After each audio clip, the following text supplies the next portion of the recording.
She had 73 cents left in her coat pocket, a dead man's address written on a folded letter, and exactly no one in the world who knew where she was.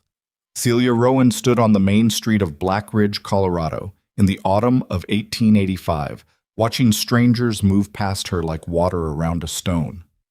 The boarding house behind her had given her 2 nights. After that, she didn't know. She hadn't let herself think past that yet. She was 24 years old. She had already failed at more things than most people twice her age.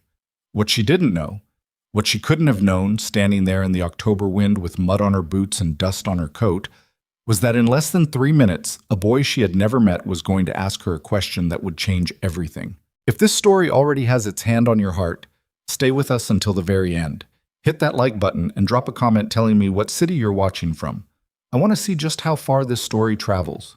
The letter had arrived in St. Louis on a Tuesday. Celia had read it standing at the window of the cramped room she rented above a dry goods warehouse where the smell of turpentine and sawdust had long since soaked into everything she owned. She read it 3 times, slowly, the way a person reads something they desperately want to be true before they let themselves believe it. "Come out to Black Ridge," her uncle had written. "I've got a claim here. Good soil, decent water. I'm getting older and I could use family around.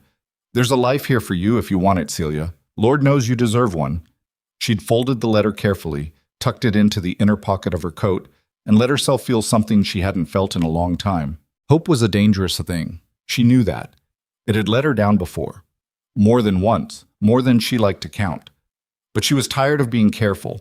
She was tired of managing her own expectations the way a person manages a wound, always pressing down, never letting it breathe. She wanted a life, a real one, the kind with roots instead of rented rooms.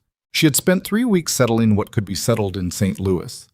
She paid off the last of a small debt she owed to her landlord, sold 2 items she couldn't carry, a rocking chair that had been her mother's, and a cast-iron pot she'd hauled across 4 states, packed what remained into a worn leather satchel, and bought a train ticket west. The journey took 11 days.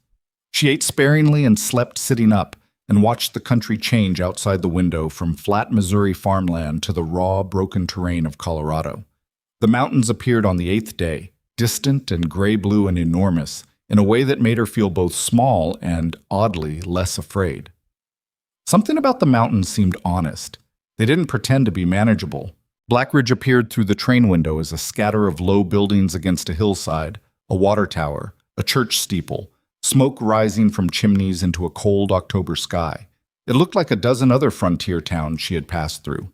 Modest, stubborn, built to survive rather than to impress. She stepped off the train with her satchel in hand and found the nearest person to ask for directions to Franklin Rowan's property. The man she asked, a heavy-set fellow outside the feed store, had looked at her with an expression she hadn't immediately been able to read. Then he'd taken his hat off. "Ma'am," he said, "I'm real sorry to tell you this. Frank Rowan passed on about 6 weeks ago." "Heart," they said. "I didn't know he had family coming." She stood there for a moment without speaking. "Thank you," she finally said. "You got somewhere to stay?" "I'll find something." She walked away before he could say anything else. The Black Ridge boarding house was run by a woman named Mrs. Elna Holt, who was 60 years old and had the bearing of someone who had stopped being surprised by anything approximately 15 years ago. She had small, sharp eyes and dry hands, and she looked at Celia's thin coat and worn-out boots the way a person looks at arithmetic that doesn't add up. "Room's 50 cents a night," Mrs. Holt said. "Breakfast is included. I don't run a charity." "I understand," Celia said. She paid for 2 nights. That left her with 73 cents and no plan. Her uncle's claim, she learned the following morning, had been taken over by a creditor to settle unpaid debts. There was nothing for her to inherit. Nothing left of him at all, in any practical sense, except the letter folded inside her coat pocket, and the faint smell of pipe smoke she associated with the memory of a man she'd only met twice as a child. She spent the rest of that first day looking for work. She tried the laundry first. The woman who ran it, a brisk German named Mrs. Schraft, told her she had all the help she needed through the winter. She tried the general store. The owner said he was fully staffed. She tried the hotel on the far end of town, which looked slightly grander than the boarding house and presumably had more rooms to clean. The man at the desk looked her over with a kind of slow appraisal she didn't like and said he'd think about it and let her know. She tried the seamstress shop, where a girl not much younger than herself shook her head apologetically and said the owner was away until next week. By the time the afternoon light started to stretch long and orange across the street, Celia had tried 6 stores and been turned away from all of them. She stood in the middle of Blackridge's main street with her satchel at her feet and the wind pulling at the loose strands of her hair, and she allowed herself exactly 30 seconds of something that felt very close to despair. She counted them out in her head. Then she picked up her satchel and kept walking. She wasn't sure where she was going. She was walking because standing still felt worse. The street was busy enough at that hour.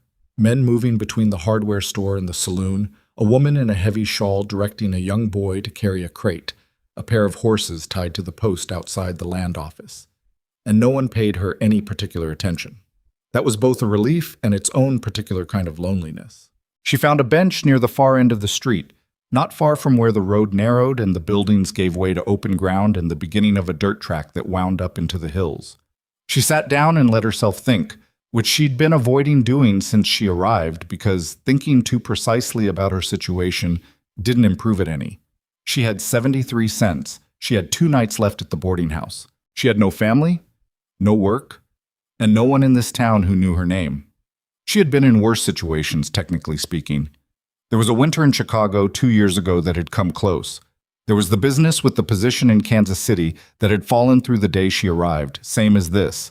She had survived both of those. She reminded herself of that fact.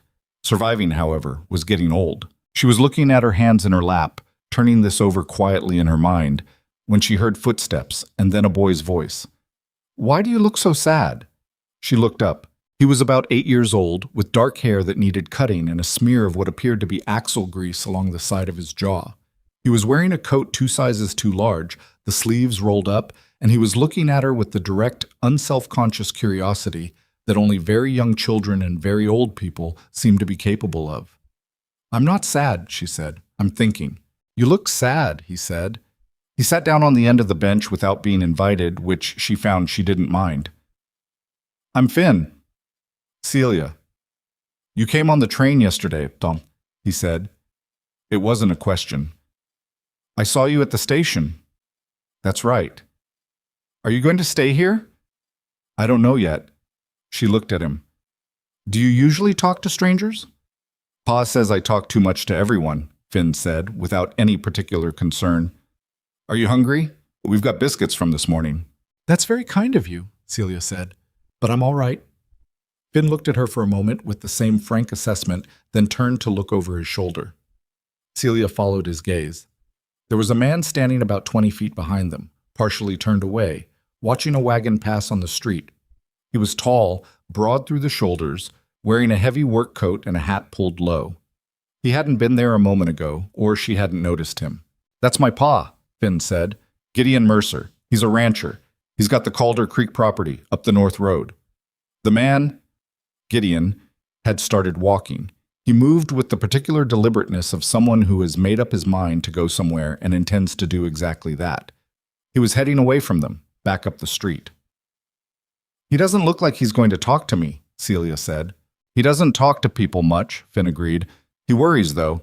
He worries all the time. He just doesn't show it." She watched Gideon walk. He had nearly reached the hardware store, 30 feet, 40, and then, without any apparent reason, he slowed. He stopped. He stood there a moment with his back to them, and she could see in the set of his shoulders something she recognized, the particular tension of a person having a quiet argument with themselves. Then he turned around and walked back. He didn't apologize for not introducing himself sooner. He didn't make an excuse for the delay, or explain himself, or offer any of the small social fictions people normally use to smooth over an awkward moment. He just walked back and stood in front of the bench and looked at her with steady gray eyes and said, "Been bothering you?" "Not at all," Celia said. "He talks a lot." "I noticed." Gideon looked at her for a moment in a way that was assessing without being rude, the look of someone accustomed to making quick, practical judgments about things. His face was weathered and there was a tiredness in it that had nothing to do with sleep. It was the kind of tired that came from carrying things a long time. "You're the one who came in on yesterday's train," he said. "I am." Frank Rowan's niece. She looked at him. You knew him? A little. He was a decent man. A pause. I heard what happened. I'm sorry. Thank you. He looked at Finn, who was swinging his feet off the end of the bench and watching both of them with undisguised interest. Finn, leave the woman alone. She said I wasn't bothering her, Finn pointed out. Finn. The boy hopped off the bench. But he didn't go far. He stationed himself 6 feet away and proceeded to examine a crack in the boardwalk with intense concentration. Gideon turned back to Celia. He seemed to be doing that thing again, the quiet internal argument. Finally he said, You find any work yet? Not today. He nodded slowly. You got somewhere to stay? The boarding house, through tomorrow. Another pause. It wasn't uncomfortable exactly. He clearly wasn't a man who spoke to fill space, and she found she didn't mind that. Most people spoke to fill space. I'll ask around, he said. See if anyone needs help. You don't have to do that. I know I don't. He said it simply, with no particular weight to it, as though the distinction were obvious. Then he called Finn over, and the two of them walked back up the street without any further ceremony, and Celia sat alone on the bench watching them go. She didn't know what to make of Gideon Mercer. She wasn't sure she needed to make anything of him. He was a stranger who had been civil to her, nothing more. Frontier towns had plenty of civil people who moved on and forgot about you by morning. Still, she watched until they turned off the main street and disappeared, and then she picked up her satchel and went back to the boarding house. 2 days passed.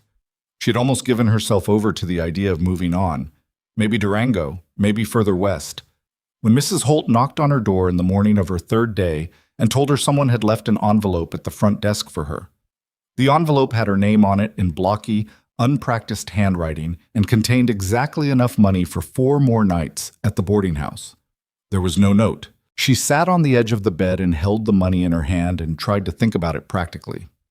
There weren't many people in Blackridge who knew her name, the man at the feed store who'd told her about her uncle, the various shopkeepers who'd turned her away, and Gideon Mercer, who had asked her name on the first day and then apparently remembered it. She could have refused it. She thought about that. There was a version of herself that would have marched back out to the Calder Creek Road and returned the money with thanks and made very clear she didn't need charity from anyone. She put the money back in the envelope and set it on the washstand and looked at it for a long time.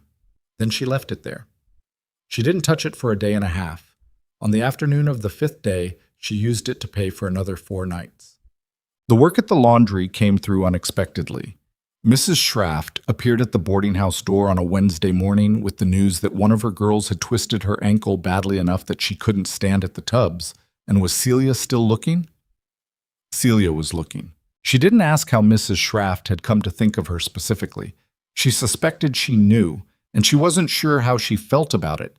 But she needed the work, and the work was real and honest, and she was not in a position to be particular about how it came to her. The laundry was hot and loud, and the work was hard on the hands. She worked 6 days a week from 7 in the morning until 4 in the afternoon, carrying baskets and feeding linen through the wringer and folding sheets still warm from the drying line in the backyard. It was not the life she had imagined when she got on the train in St. Louis. But it was something. It was movement. It was the feeling of a day with shape to it, instead of the shapeless dread of another morning with no purpose and dwindling money. She was 3 days into the work when Finn Mercer appeared at the laundry's back fence at midday, with a tin pail covered by a cloth. "Pa sent lunch," he said. "Your father sent lunch." "He made too much," Finn said. He held the pail through the fence. He said it would just go to waste. She looked at the boy through the fence. He was doing the thing children do when they are delivering a message they've been coached on and are trying very hard to deliver it exactly right. His face had that particular careful quality. "All right," she said. She took the pail. Inside was cornbread still warm from the oven, a thick slice of cured ham, and what appeared to be apple preserves wrapped carefully in a piece of cloth. It was more food than she'd eaten in a single meal in 2 weeks. "Tell your father thank you," she said. "I will." Finn looked at her through the fence with those quick, alert eyes. "He said you wouldn't want him to come himself." "He was right about that." "He's right about a lot of things," Finn said, with the particular combination of pride and mild irritation that characterized the way children talked about parents they admired but would never say so directly. He's just bad at people. Lots of people are bad at people, Celia said. Are you bad at people? She thought about it. Sometimes. Finn seemed to find this satisfactory. Me too, he said. See you tomorrow. And he turned and ran back up the alley toward the main street. She ate the lunch sitting on an upturned crate by the fence. The cornbread was very good. She sat there for a long time after she'd finished, longer than she needed to. She did not go out to the Calder Creek Ranch that first week, or the second. She was not sure it would be appropriate, and she was not sure she wanted to complicate whatever was already complicated about the situation. Gideon Mercer had been kind to her in ways that were deliberate and careful, and all arranged to prevent her from having to acknowledge them directly, and she respected the architecture of that. She didn't want to knock anything loose by walking up to his front door and thanking him for things he'd gone to some trouble to pretend he hadn't done. What changed it was Maisie. She encountered the girl entirely by accident on a Saturday afternoon when the laundry was closed and she'd gone to the general store for a small purchase. Maisie Mercer was standing outside the store with a list in her hand and a look of intense concentration, matching items on the list against the things on the shelf visible through the window. She was small and slight, maybe 5 or 6, with her brother's dark hair cut in a blunt fringe across her forehead, and she was very carefully not asking anyone for help. Looking for something specific? Celia asked. Maisie looked up at her and then went back to her list. Brown sugar. The list says half a pound of brown sugar, but I don't know how much that is. About this much, Celia said, and held her hands apart to approximate the amount. Not very heavy. It comes in a paper bag usually. Is your brother with you? He's at the hardware store.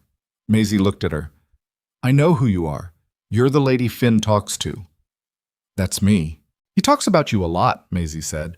This seemed to be neither complaint nor compliment, just information. Does he?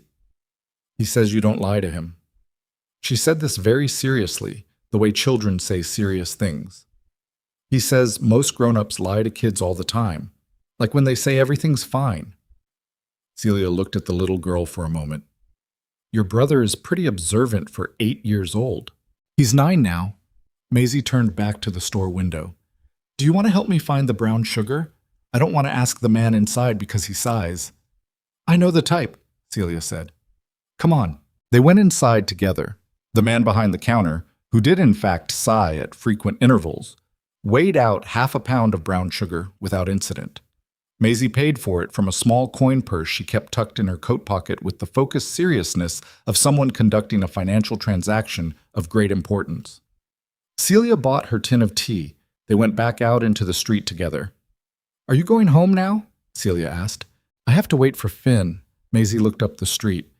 He's always longer than he says. That's brothers for you. They stood together on the boardwalk. A wagon clattered past.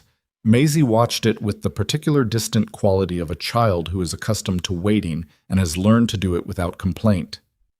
Do you miss your mother? Celia asked, and then immediately wondered if she should have. Maisie considered this for a moment, the way she seemed to consider most things, with genuine attention, not rushing toward an answer. I don't remember her very much, she said finally. So I don't know if it's missing. It's more like there's a space. She looked at Celia with her father's gray eyes. Does that make sense? Yes, Celia said. That makes a lot of sense. Finn arrived at a run 5 minutes later, apologetic and slightly out of breath, and the two of them headed back up the road toward the ranch. Celia watched them go and then walked slowly back to the boarding house. That night she lay awake for a long time thinking about what the little girl had said. It's more like there's a space. The first time she went to the Calder Creek Ranch, it was not planned. She had been walking the North Road on a Sunday afternoon. She walked on Sundays because she needed the air and the open space, and because the boarding house room felt too small by the end of the week. And she had gone further than she intended, and she found herself standing at the gate to the Mercer property without quite having decided to be there. The ranch was well kept in a functional, unadorned way. The fences were sound, the barn was solid, the yard was clear of junk, the kind of deliberate tidiness that spoke of regular maintenance rather than occasional enthusiasm. A dog she hadn't met before, gray-muzzled, old, entirely unbothered, lifted its head to look at her from the porch steps, and then put it back down. She should have turned around. She knew that. She opened the gate. The door to the house opened before she reached the porch. Gideon appeared in the doorway, looking as though he'd been expecting her, which she found simultaneously reassuring and unsettling. "Miss Rowan," he said. "I was walking," she said. "I should have—" "Come in," he said. He held the door. "I'm making coffee." She went in. The interior of the house was the same as the exterior. Functional, maintained, nothing wasted. The furniture was heavy and plain. There were no curtains on the kitchen windows, just the clear glass and the light from the hillside. The stove was large and well-seasoned. It was not a cold house exactly, but it had the quality of a place that had forgotten what it was supposed to feel like a room after a fire, still standing but missing something essential. Finn was at the kitchen table with a harness piece he appeared to be attempting to repair. He looked up when she came in and gave her the bright, uncomplicated smile of someone whose invitation has just paid off. Maisie was sitting on a low stool near the stove, brushing a cat that appeared to be enduring this with the stoicism of long experience. She looked at Celia and then went back to the cat. Gideon poured coffee without asking how she took it and set a cup in front of her and sat down across the table. He poured his own and wrapped both hands around the cup the way people did when they'd been outside in the cold. "How's the work at the laundry?" he asked. "Good," she said. "It suits me." He nodded. "Mrs. Schraft is a fair employer. She was my wife's friend for a time." It was the first time he had mentioned his wife, and he said it in a way that was neither guarded nor expansive, just a fact offered plainly. "I didn't know her," Celia said. "Your wife?" "No, she passed before you came." He looked at his coffee. 3 years now." "I'm sorry." "Thank you." He said it the same way she had said it to him, that first day. Simple. Not expecting more from the words than they could carry. Finn had abandoned the harness piece and was now watching both of them with the concentrated attention of a person hoping the adults will forget they're in the room. "How long have you been running the ranch?" Celia asked. "Since my father-in-law retired, coming on 10 years. He glanced at the window. "It's a good property, good water mostly.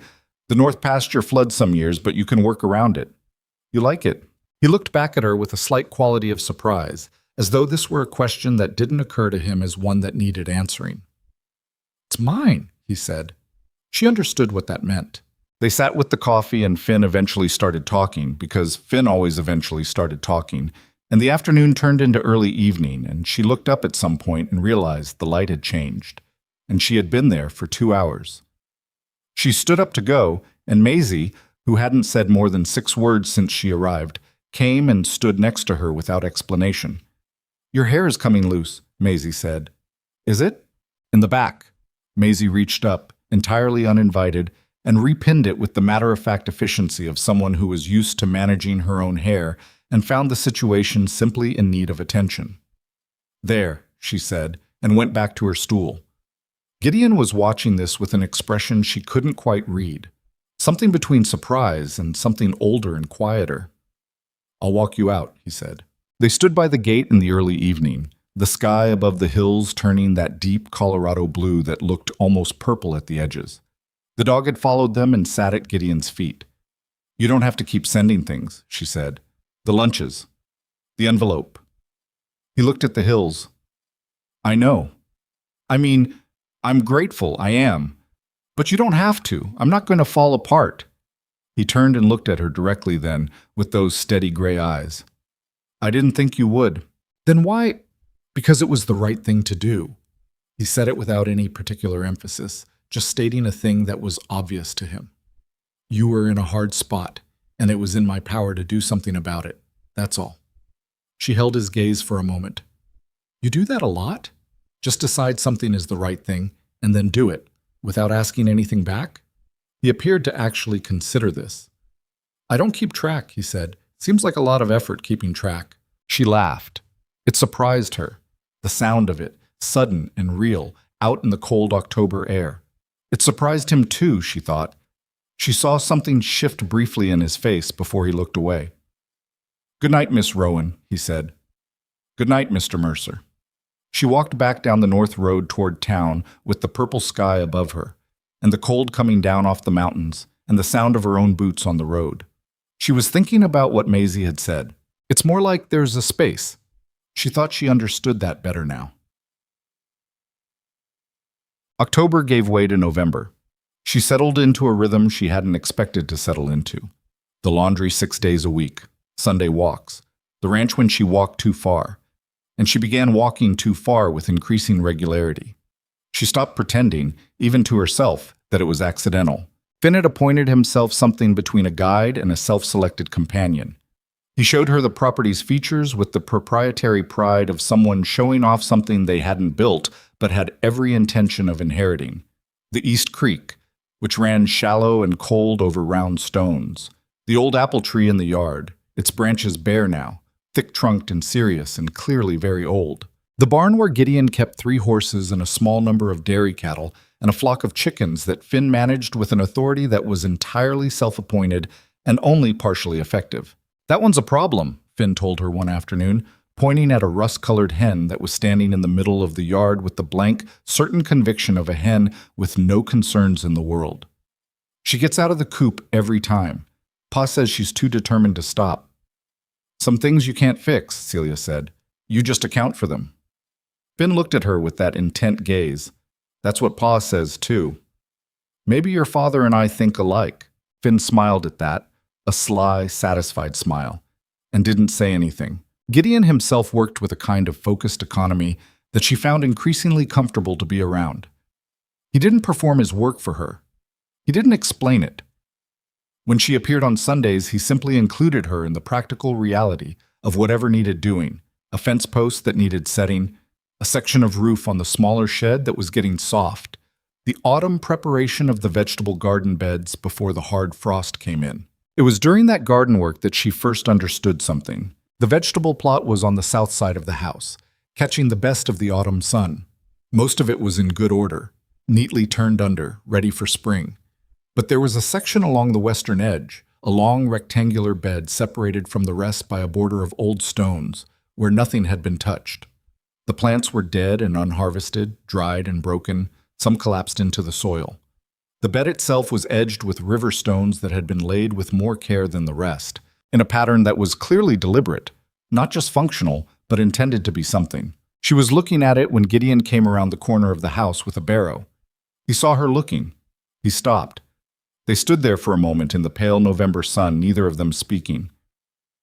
"That was my wife's," he said finally. "Kitchen garden. She put a lot of work into it." He looked at the dead plants, the collapsed stalks. "I keep the rest of it up. He stopped. "I don't go near that part." She looked at it. Then she looked at him. His face was entirely still, the way faces go when a person is not sure what they've just revealed or why. "What did she grow?" Celia asked. He was quiet for a moment. "Herbs, mostly. Some lavender along the edge. She liked the smell." He set down the barrow. "She said she was going to teach Maisie. Maisie was only 3 when she—" "So," Celia nodded. She didn't say "I'm sorry" again. It had been said enough, and it didn't cover this particular thing anyway. "It should probably get cleaned up before spring," she said. "The dead material, at least." He looked at her. "Probably. I could help with that, if you want." He looked at the garden for a long time. Then he said, "Yeah, all right." They didn't do it that day, but it had been said, and they both knew it. There was a man in Blackridge named Warren Pike. She had been aware of him since the 2nd week. It was hard not to be aware of Warren Pike. He was 40, well-dressed in the frontier sense of the word. Good quality coat, clean boots, hat with no sweat stains. He ran the Blackridge Land and Commerce Office, which handled property transactions, territorial surveying, and what appeared to be a broad range of financial services that the frontier towns attracted like flies to sugar water. He was charming in the deliberate way of men who had learned that charm was useful and practiced it accordingly. He had come into the laundry twice on what were clearly not laundry-related errands, to speak to her. He had introduced himself. He had asked how she was getting settled. He had made conversation easily and pleasantly and without any obvious awkwardness. She had been polite. She was always polite. The 3rd time he came in, he asked if she would like to have supper with him at the hotel restaurant on Friday evening. She had looked at him for a moment. He was, by any reasonable frontier standard, an excellent prospect. He was established. He was respected. He was not unpleasant to look at. He had money and standing and a proper house on the good end of town, which she had walked past twice and could see was well maintained. He was clearly interested in her specifically, and he was making it plain without being pushy about it. Every practical consideration pointed in the same direction. "Thank you," she said. "I'll think about it." "That's all I'm asking," Warren said, with a pleasant smile, and left. Mrs. Schraft appeared from the back room the moment the door closed. She said nothing, but her expression said a great deal. "He's a good man," Celia said. "He is," Mrs. Schraft agreed. "I said I'd think about it." "I heard you." Mrs. Schraft returned to the back room. Celia stood at the laundry tub for a while without working. She was thinking about a different set of gray eyes. A man who sent anonymous lunches and then pretended he hadn't. A kitchen garden with dead lavender in it that nobody touched. She picked up the next piece of laundry and got back to work. The last Sunday of November was the clearest day since she had arrived in Blackridge. Cold and bright and sharp-edged, the mountains white with new snow, the sky overhead an almost violent blue. She walked the north road with her hands in her pockets and found Gideon in the yard mending a section of fence with Finn holding the post while his father drove it. He saw her coming and said, "Perfect timing. Finn's arm is getting tired." She took over holding the post, which earned her an immediate and excessively grateful look from Finn, who retreated to the barn to recover his dignity. Gideon drove the post in with 2 more swings. He set down the hammer and looked at the work and then looked at her. "You're in a good mood," he said. "The air," she said. "It's a good day." He nodded slowly, as though he were checking this against his own reading of things and finding it accurate. "The garden," she said. "Would today be a good day?" He looked toward the south side of the house. "Today's as good as any." They worked on it together for most of the afternoon, clearing the dead material, turning the soil, separating the stones along the edge that had settled crookedly over 3 years of neglect, and resetting them in their original positions. It was quiet work mostly, punctuated by the sound of tools and the occasional observation about what they found when they cleared a section. "There's something still alive here," Celia said, crouching over a corner of the bed. "This one." She brushed the soil back from the base of a plant with brittle gray stems. The wood of the base was still green when she scratched it lightly. "Lavender, I think." Gideon crouched beside her and looked at it. "She put that in herself," he said. "The spring before—" He didn't finish the sentence. Celia looked at the gray stems. With the right care, it should come back. He was very quiet beside her. She was aware, without looking at him, of the particular quality of his stillness. Not the stillness of a man trying to control something, but the stillness of a man standing beside something he hadn't been able to look at for 3 years and finally doing it. "Okay," he said after a while. Just that. They finished working as the light began to lower and go golden. She stepped back and looked at the cleared bed, the reset stones, the turned soil. Gideon was standing beside her. Not close, just there. "Thank you," he said. "You don't have to thank me." "I know I don't," he said. The same words he'd used before. She felt them differently now. They went inside and Maisie made hot cider with the efficiency of someone who had been planning to make hot cider regardless of whatever was happening in the garden. And Finn told a long story about a horse from 2 properties over that had gotten into the Hendersons' orchard and eaten half their apple supply. And the afternoon turned into early evening, and Celia sat at the table in the lamplight and thought, with some surprise, that this was the most at home she had felt anywhere in longer than she could clearly remember. She pushed the thought away. She picked up her coat when the hour was right and walked back down the north road in the dark.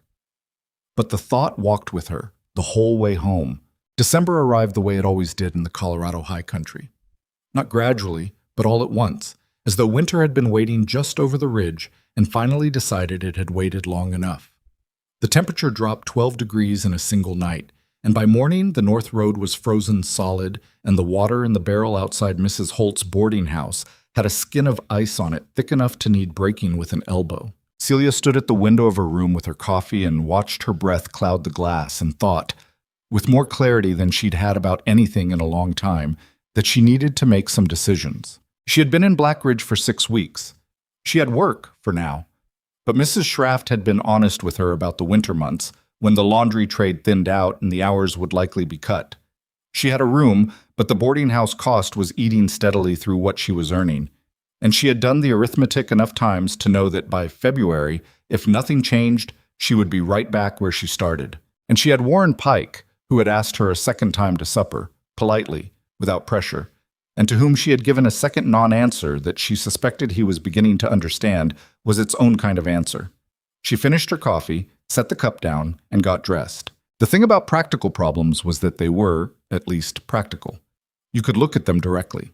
You could think about them without your chest doing whatever her chest did when she stood in a particular kitchen in the evenings and didn't want to leave. She put that thought firmly where she put most of the thoughts about Gideon Mercer, in the category of things that were not useful to examine too closely. She pulled on her coat and went to work. The laundry that morning was quieter than usual. 2 of the regular customers had apparently decided to wait out the cold snap before bringing their loads in, and Mrs. Schraft moved through the back room with the economical efficiency of a woman who did not believe in wasting motion on things that could be done in half the time. Celia worked the front, taking in the few items that came through, and had more time than usual to think, which was not what she needed. It was near midday when the bell above the door rang and Finn came in. He was wearing his too large coat and a wool cap pulled down over his ears, and he was carrying the tin pail. He held it up when he saw her. Pa said you'd probably say no if you sent it like last time, Finn announced, so he said to tell you it's a trade. You helped with the garden, so now there's lunch. He said that's different from charity. Celia looked at the boy. Did he actually say all of that? Some of it. Finn set the pail on the counter. Some of it I figured out from how he was standing when he said the part he did say. You're 9 years old, she said. I know, he said. Pa says I notice too much. She took the pail. Inside today was leftover stew, still warm from being wrapped in cloth, and a thick piece of bread and a small jar of the apple preserve she recognized from before. Sit down if you want, she told him. I've got a few minutes. Finn sat on the bench near the door and unwound his scarf, and settled in with the air of someone who had been hoping for exactly this invitation. He watched her eat with the frank curiosity of a child who found everything about adults somewhat interesting and was gathering information accordingly. How's school? She asked. Fine. He made a face. Mrs. Deering makes us do arithmetic on the board in front of everyone. Arithmetic is useful. I know. Pa says that too. I just don't see why I have to do it in front of everyone. Because when you get it right, everyone sees that too. Finn appeared to consider this with genuine attention. It was one of the things she liked about him. He took ideas seriously, even small ones, the same way he took everything else seriously. He didn't dismiss things because they came from adults or because he'd already formed an opinion. How long are you staying? He asked. She looked up from the stew. In Blackridge? Yeah. I don't know, I haven't decided. He nodded slowly. He had his father's way of accepting information without immediately requiring it to be more than it was. Pa hasn't said anything, he said. He doesn't say most things. I've noticed. But he got up early on Sunday to make sure the North Road was clear enough for walking. Finn picked at a loose thread on his coat sleeve. He doesn't usually do that. Celia set down her spoon. Finn looked up at her with an entirely innocent expression. You're 9 years old, she said again. You keep saying that, he said. She finished the stew. He stayed a few more minutes, talking about the horses, and about a dispute his friend Tom Lacey was having with his older brother over the ownership of a particular hunting knife, and then he wrapped his scarf back around his neck and collected the empty pail and went back out into the cold. The bell above the door rang once, and then the laundry was quiet again. Celia stood at the window watching him go up the street. She stood there longer than she should have. Mrs. Schraft appeared from the back room, looked at her, and did not say a single word. That somehow made it worse. The invitation to supper at the Mercer Ranch came 4 days later, delivered by Finn with less preamble than usual. Just a note written on a folded piece of paper in Gideon's blocky handwriting. Saturday evening, if you're free. Nothing formal. That was the entire note.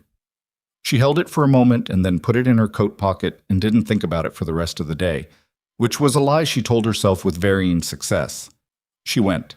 She walked the North Road on Saturday with the cold stars overhead and her breath in white clouds, and she knocked at the door and Maisie opened it, which she had clearly been stationed to do, given the precision with which she opened it exactly 2 seconds after the knock.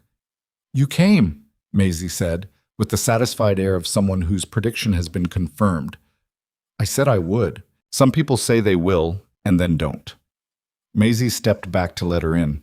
"I made the biscuits. Finn was supposed to help, but he knocked the flour over and then Pa sent him outside." From the yard distantly there was the sound of Finn making vigorous use of a broom. The kitchen was warm and smelled of the stew she'd had from the pail, but more concentrated, richer. Gideon was at the stove and he looked over his shoulder when she came in and said, "Coat on the peg," the way a person says something to someone who already knows where things go. She hung her coat. She sat at the table. Maisie immediately sat next to her with a seriousness that suggested this seat had been carefully selected in advance. Finn came back in from the yard, red-faced from the cold and apparently having recovered his dignity in the interim.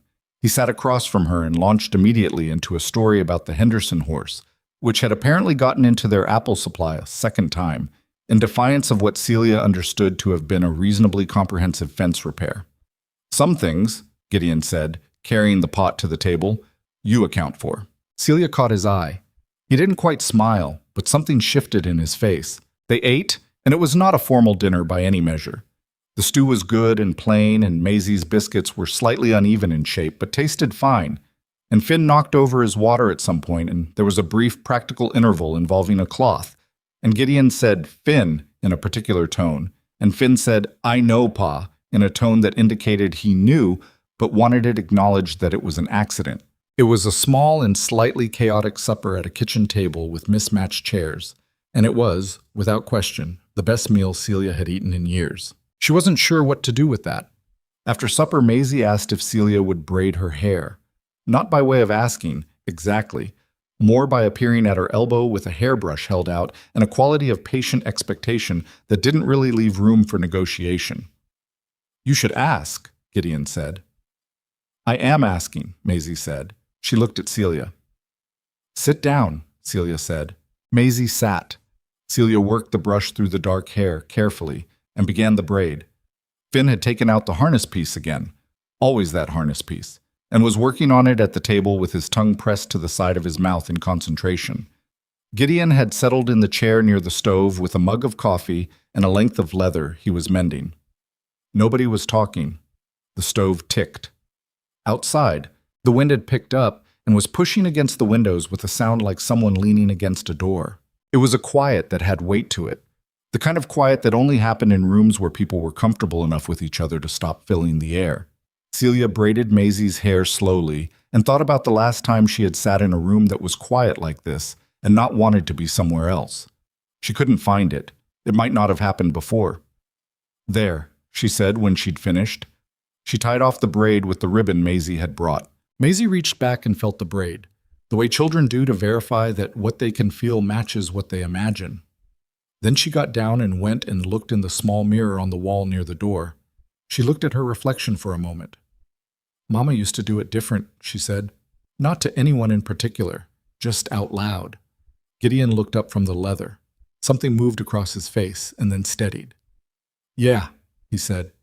"She did it a certain way, with a twist on the side." "Can you teach me?" Maisie asked Celia. "The twist?" "I can try," Celia said.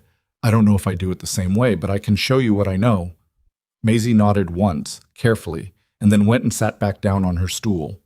The room was quiet again, but it was a different quiet now. Not emptier, but something had shifted in it, moved slightly, the way a room shifts when a window is opened. Celia was aware of Gideon looking at her for a moment, and then looking away. She stayed another hour.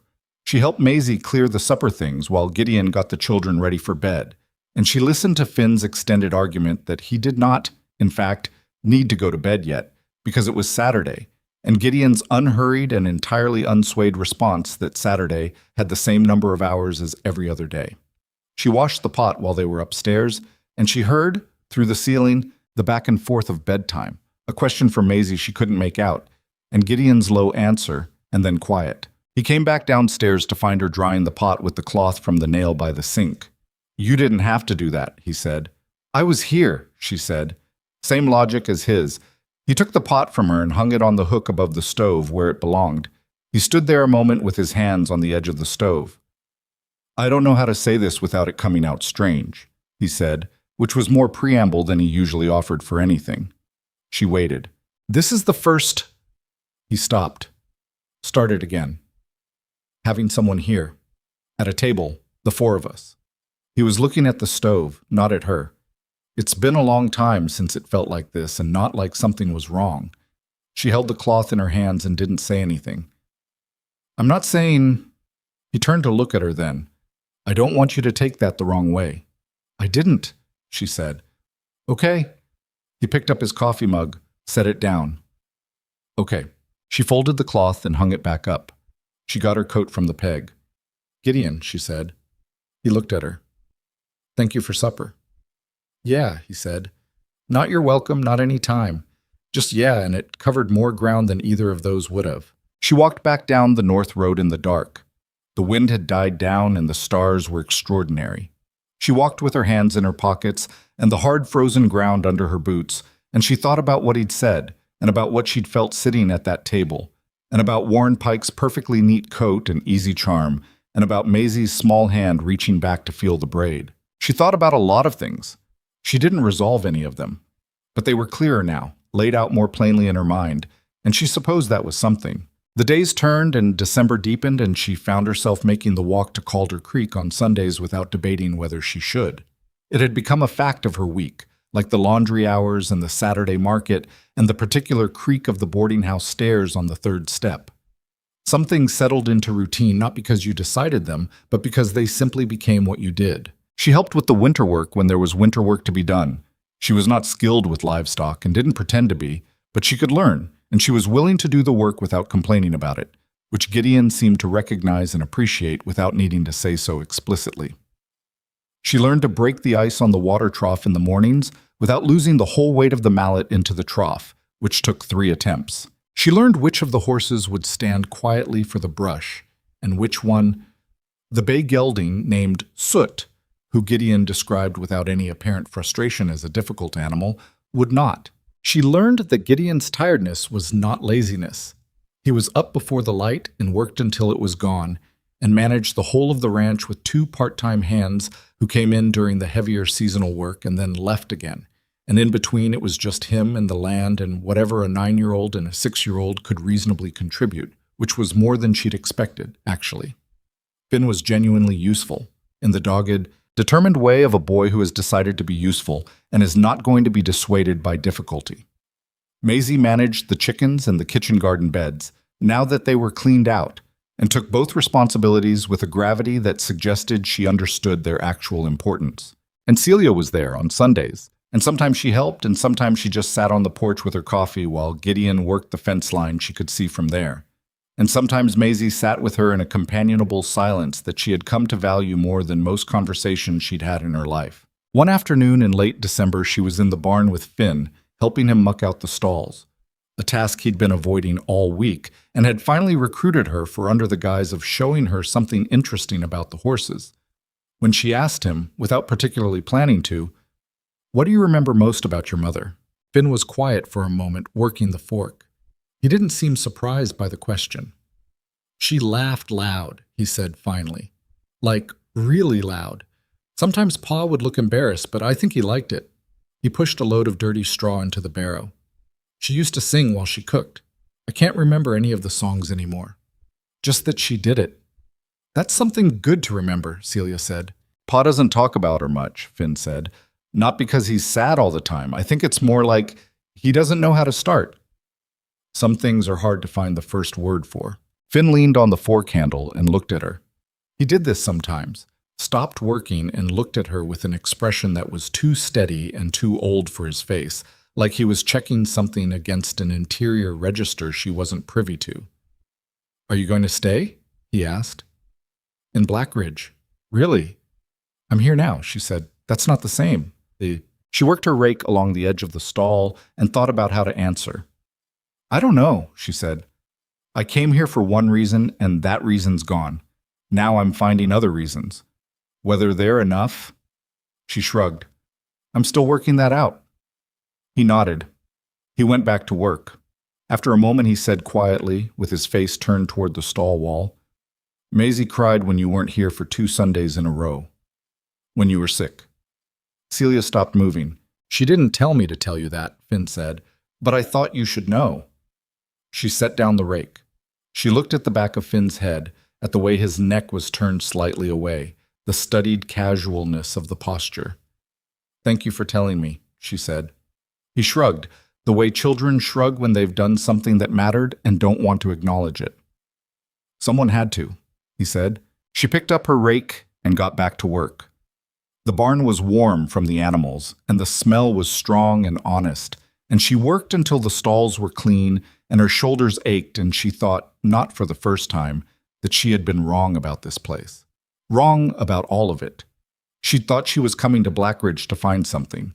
She hadn't thought she was already in the middle of finding it. It was 2 days after Christmas that Warren Pike caught her walking back from the market and asked if he could walk with her for a minute. He was pleasant about it. He was always pleasant. It was genuinely one of his better qualities. And he didn't push or press. He just walked beside her for a block and told her he understood she'd been spending time out at Calder Creek. Blackridge isn't a large town, he said. People notice. I know that, Celia said. I'm not making an accusation. He glanced at her. I want to be honest with you. I'd still like to take you to supper, and I'd still like to see where things might go. I think we'd be well matched, and I think you know I can offer you a stable life here. She looked at the street ahead of them. I appreciate your honesty. I hear a but in there somewhere. She stopped walking. She looked at him. He was a handsome man, Warren Pike, and a capable one, and she had no doubt he meant what he said. He would have made a reasonable husband for someone who needed exactly what he was offering. You're not wrong that we might be well matched, she said carefully. I think you're a good man, Warren. I'm not in a position to say more than that right now. He studied her face for a moment. He was smart enough to read what was actually being said. Mercer, he said. Not accusing, just naming the thing. She didn't confirm it, and she didn't deny it. I need more time, she said. That's all I can honestly tell you. Warren nodded once. There was a brief flicker of something in his expression. Real disappointment, she thought, and she was sorry for it. And then it settled back into his customary composure. All right, he said. I appreciate the honesty back.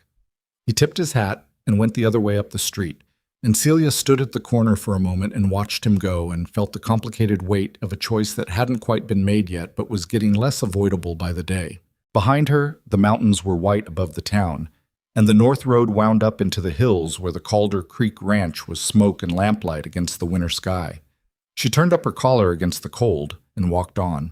The new year came in quietly. There was no celebration she was aware of.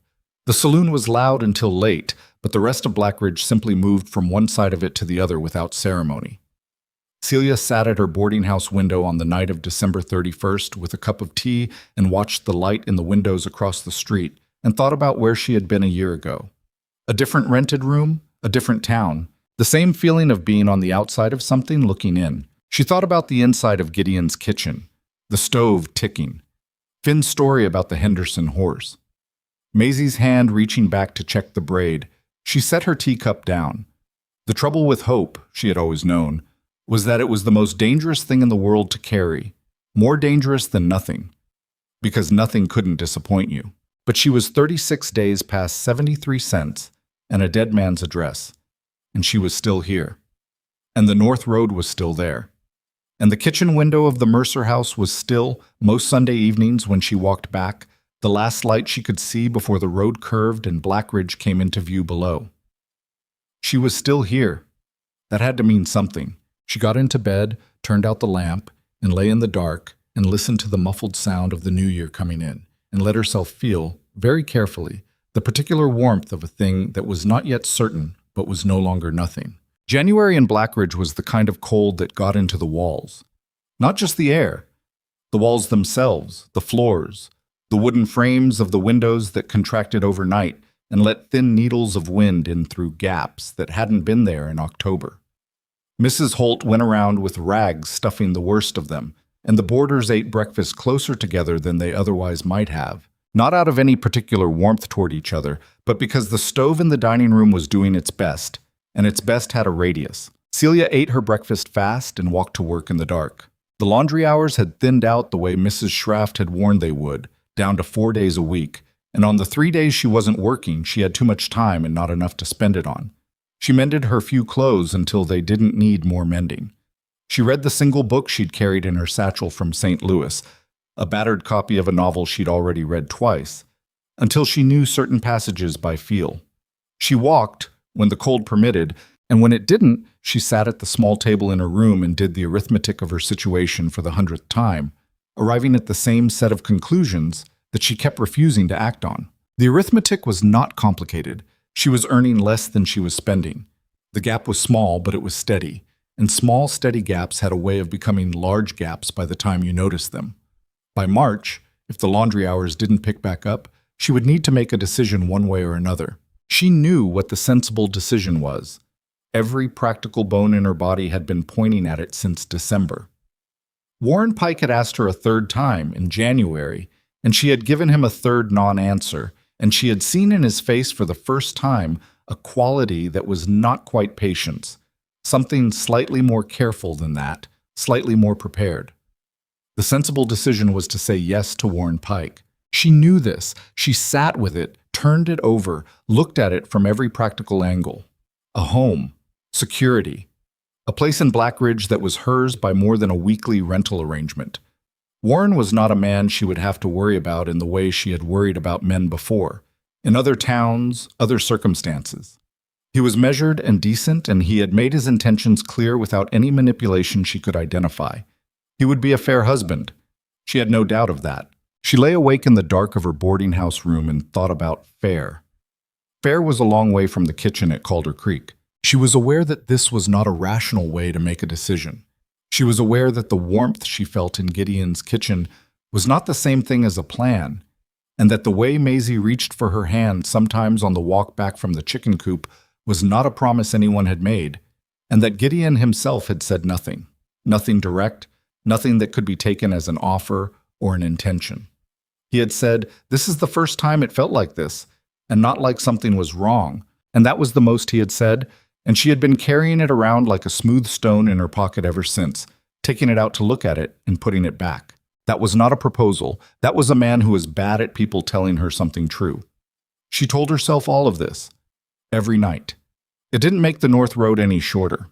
The Wednesday of the second week of January, she was at the laundry when Mrs. Schraft came to find her at the front counter. The older woman had a look on her face that Celia had come to recognize, a kind of compressed consideration, information being weighed before delivery. "I had a conversation this morning," Mrs. Schraft said. Celia waited. "With Warren Pike." She folded her hands in front of her. "He asked me in a roundabout way whether I thought you were planning to stay in Blackridge." "What did you tell him?" "I told him I didn't make it my business to speculate about other people's plans." She paused. "Then he asked if I thought Gideon Mercer was in any position to be taking on more than he already had." The question landed in the room with a specific weight. Celia set down the shirt she'd been folding. "And," she said, "I told him Gideon Mercer's business was Gideon Mercer's business." Mrs. Schraft's voice was even. "But I thought you should know he was asking." Celia looked at the shirt on the counter. "Why would he ask that?" "Because he's a careful man," Mrs. Schraft said, "and careful men like to know what they're up against before they decide something is worth pursuing." She picked up the shirt again. "Thank you for telling me." Mrs. Schraft returned to the back room, and Celia stood at the counter and thought about what it meant that Warren Pike, who was careful and smart and accustomed to assessing situations accurately, was already thinking about Gideon Mercer as a variable in his own calculations. She thought about what it meant that he was probably right to. Sunday came, and she walked the North Road through 6 inches of new snow, which was harder going than usual, and arrived at the ranch gate pink-faced and breathing harder than she liked.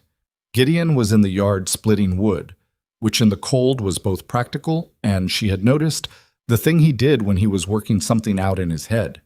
He split wood when he was thinking the way other men paced. He saw her come through the gate and set the axe down. "Road's bad," he said. "I noticed," she said.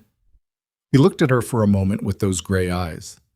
"You didn't have to come out in this." "I wanted to." Something in his face shifted. He picked up an armload of the split wood. "Come inside." The kitchen was warm. The children were somewhere.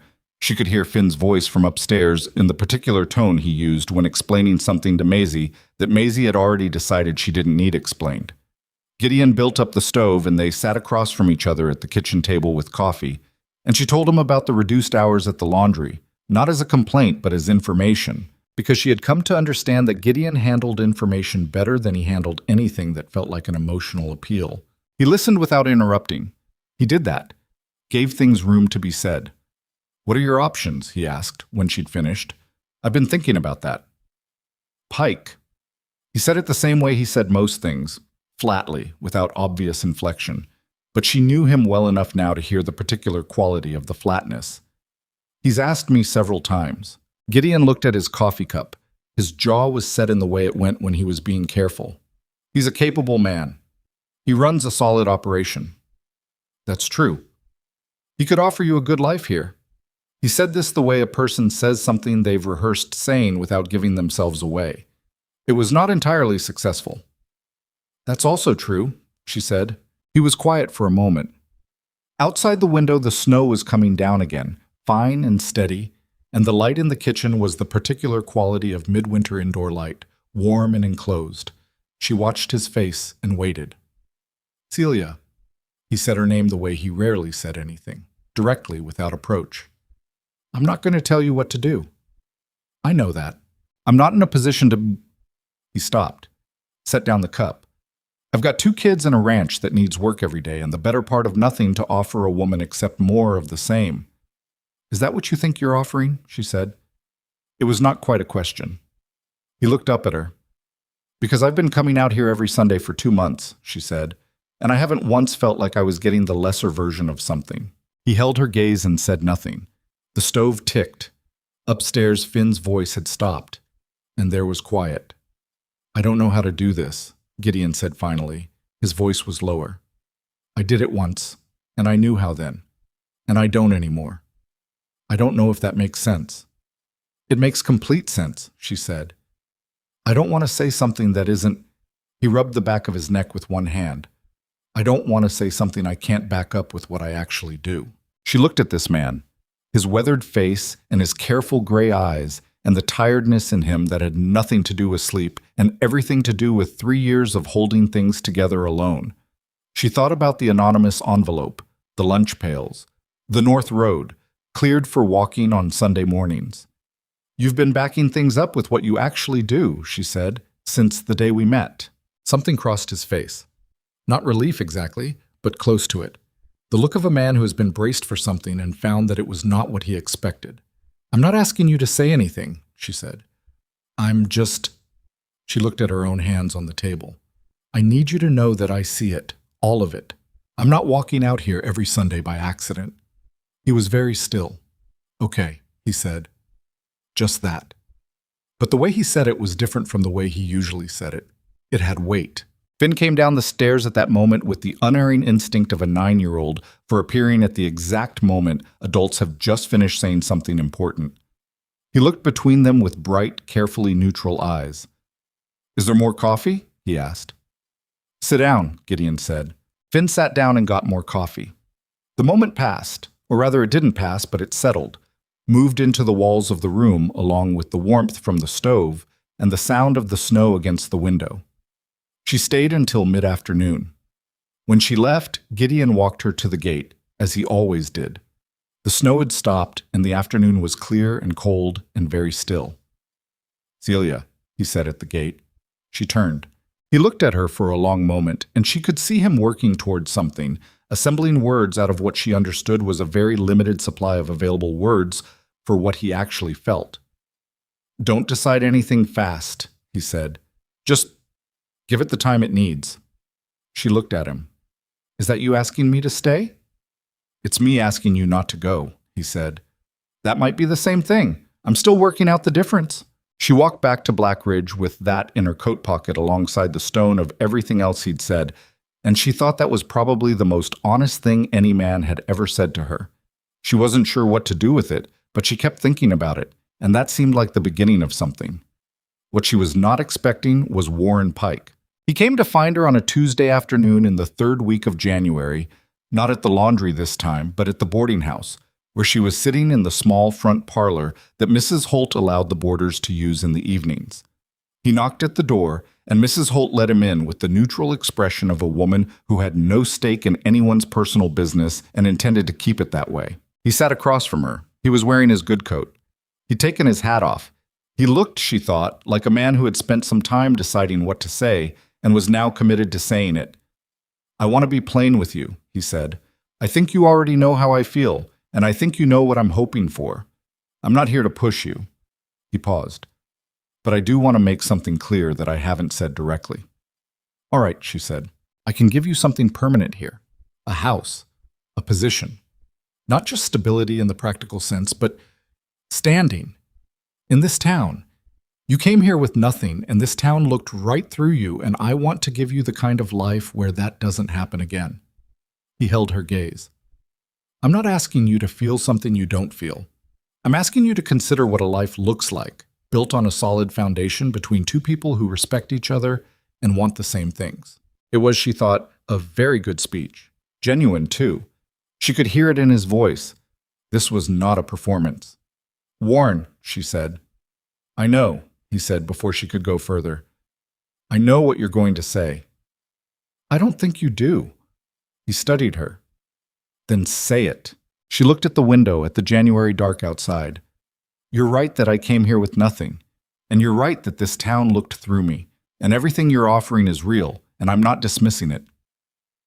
She turned back to face him. "But I've never once in my life made a decision about how to live it based on what other people could see. I've made enough mistakes to know that when I look back, the ones I regret aren't the ones where I chose hard. They're the ones where I chose safe." Something moved in his expression. "You're saying no." "I'm saying I need to be honest with you, because you've been honest with me." She kept her voice even. "I care about what I've found out at Calder Creek. I don't know where it leads. I'm not going to pretend otherwise when you're sitting in front of me asking me directly." A long silence. The fire in the parlor stove crackled once. "Mercer," Warren said, again without accusation, but this time with something more resigned in it. "He hasn't asked me anything," she said. "I want to be clear about that. He hasn't made me any promises. But you're waiting to see if he does." She didn't deny it. Warren nodded slowly. He looked at his hat in his hands. Then he said, with a quietness she respected, "He's a good man. I don't say that easily, but he's been carrying that ranch and those children on his own for 3 years, and I don't know if he knows how to put any of it down long enough to—" He stopped. "I'm not trying to talk against him. I just don't want to see you wait for something that might not come." "That's my risk to take," she said. He stood. He put his hat on. He looked at her for a moment with an expression she couldn't quite read and didn't try to.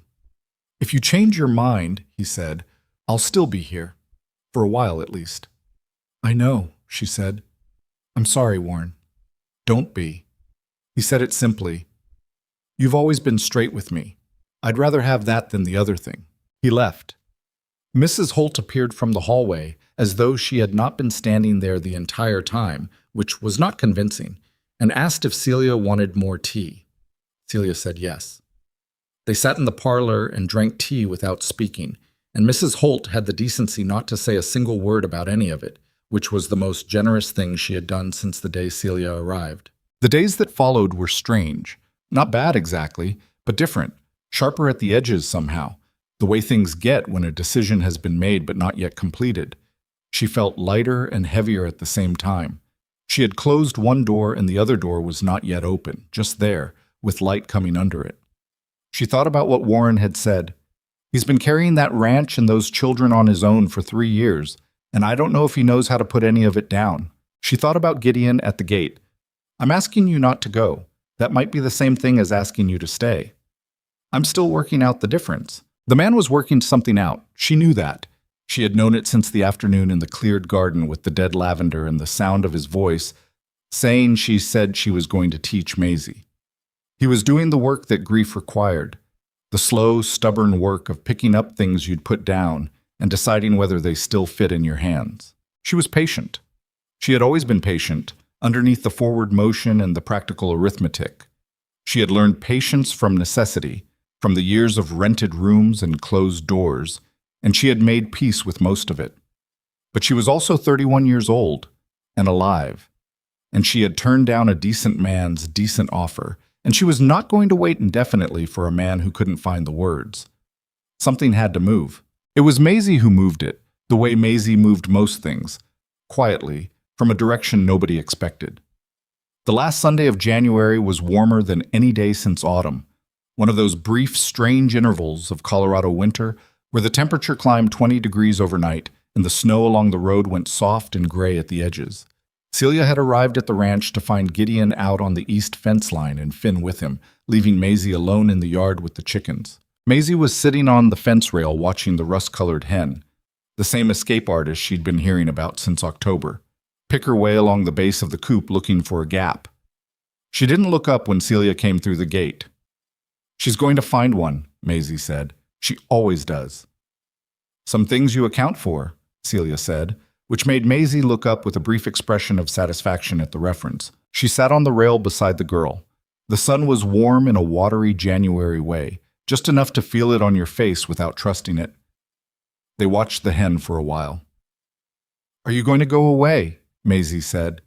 No preamble, no approach, just the question, flat and direct in the way of someone who had been thinking it for a long time and had finally decided asking was better than not knowing. "What makes you ask that?" Celia said. "Finn said Mr. Pike came to see you." She kept her eyes on the hen. "Finn says sometimes when Mr. Pike talks to ladies, they go away to live in his house." "That's a fairly accurate summary," Celia said after a moment. "Are you going to?" She looked at the side of Maisie's face, the set of the small jaw, the particular stillness of a child holding very still because they don't want to make a sound that gives them away. "No," Celia said. Maisie's shoulders came down half an inch. She hadn't known they were up. "Okay," she said, just like her father. They sat together on the rail in the thin January sun and watched the hen find a gap in the wire, squeeze through it, and begin her measured exploration of the yard with the infinite confidence of a creature who had never been successfully discouraged. "Your pa is going to have to do something about her eventually," Celia said. "He says he will," Maisie said. "He's been saying he will for a long time." She paused. "He takes a long time to do things sometimes. The important things." Celia looked at the girl. Maisie was still watching the hen. Her face was entirely composed. "Maisie," Celia said. Are you giving me advice?" A pause. "I'm just saying what I notice," Maisie said, with the careful neutrality of someone who had absolutely thought about this and would not admit to it. Celia sat on the fence rail in the January sun and felt something shift inside her. Not the careful, managed shifting she was accustomed to, the moving of pieces on a board, but something that didn't move carefully at all. Something that had been patient long enough and was done being patient. She got down from the fence. "I'm going to go find your father," she said. Maisie nodded. She was already looking back at the hen. "North fence," she said. "That's where he usually is when he's thinking." Celia walked across the yard toward the north end of the property, and the thin winter sun came with her, and her heart was going faster than the walk justified, and she thought, All right then. Some things you account for, some things you just go toward." She went. She found him exactly where Maisie said she would. The north fence line ran along the upper edge of the property, where the land flattened briefly before dropping away into a shallow gully. And from up there you could see most of the ranch below. The barn, the yard, the house with its smoke, the bare apple tree, the south garden beds she'd helped clear in November.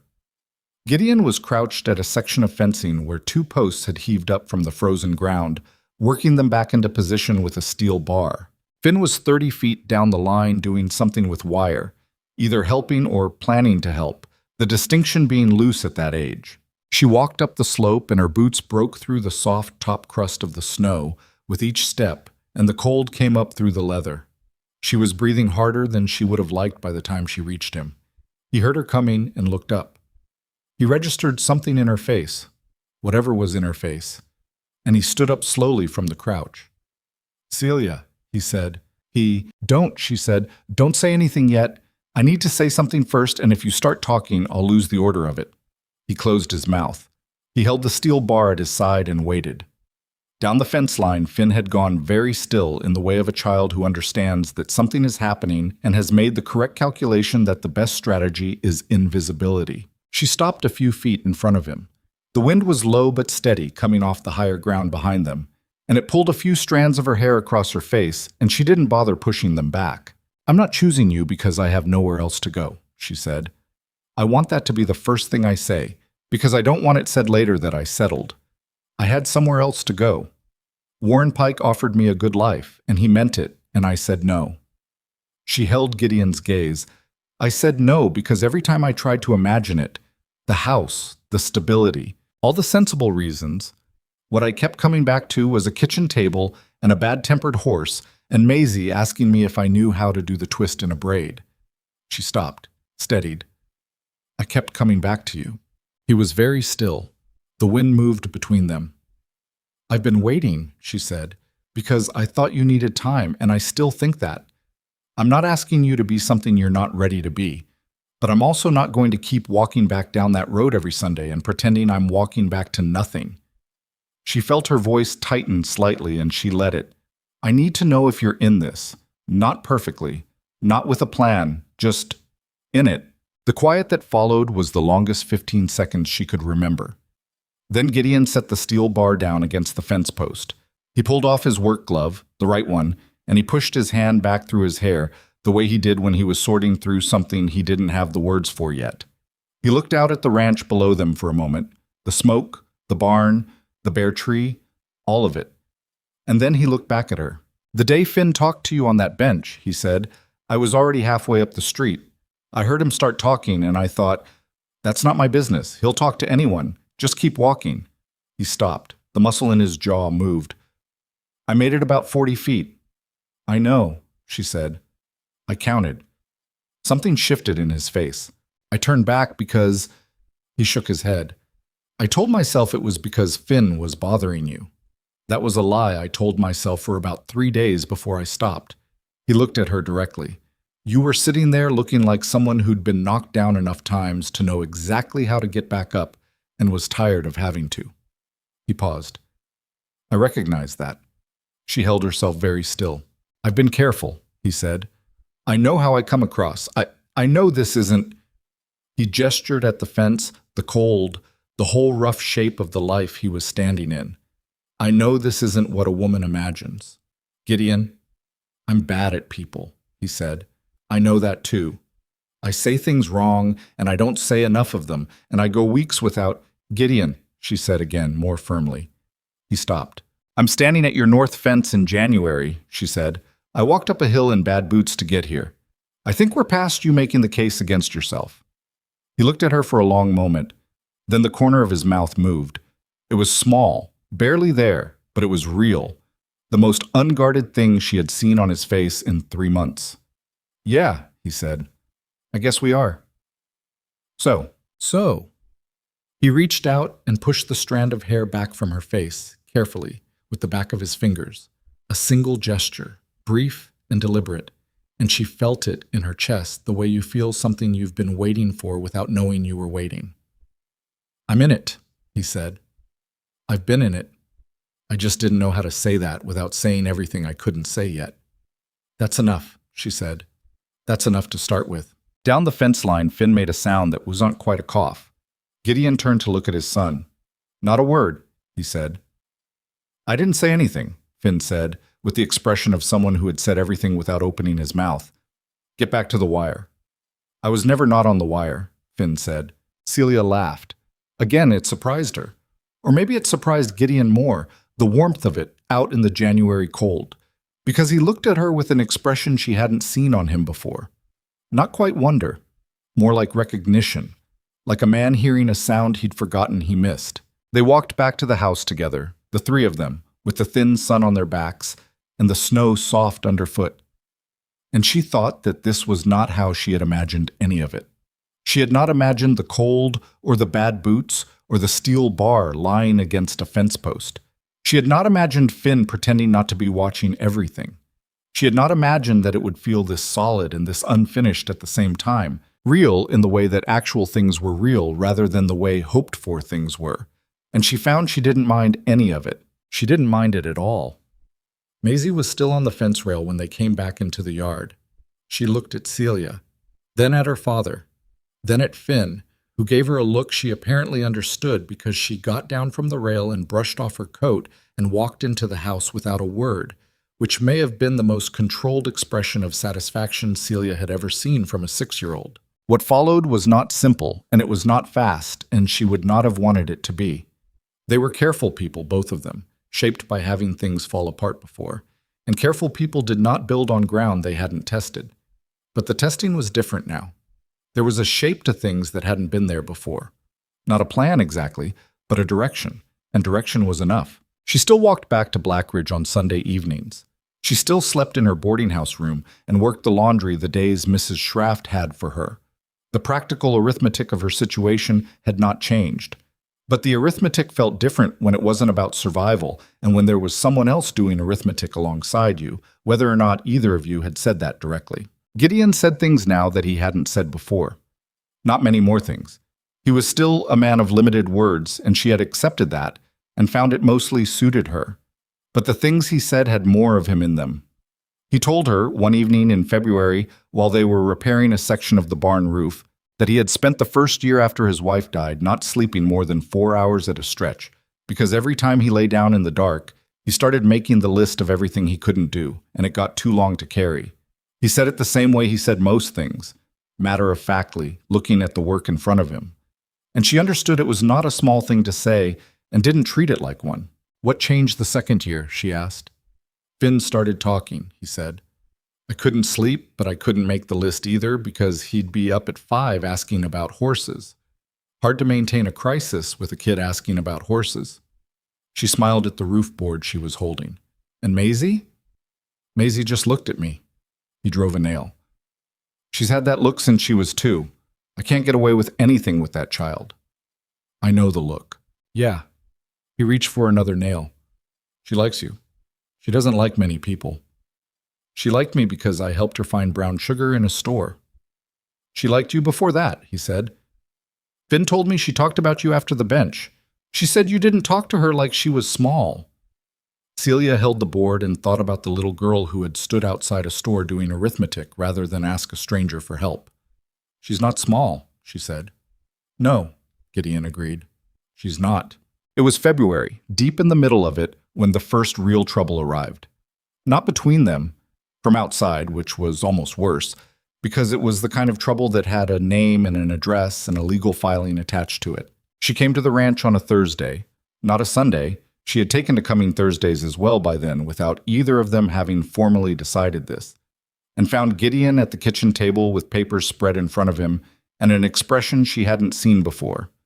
Not the tiredness she was used to, something harder and colder.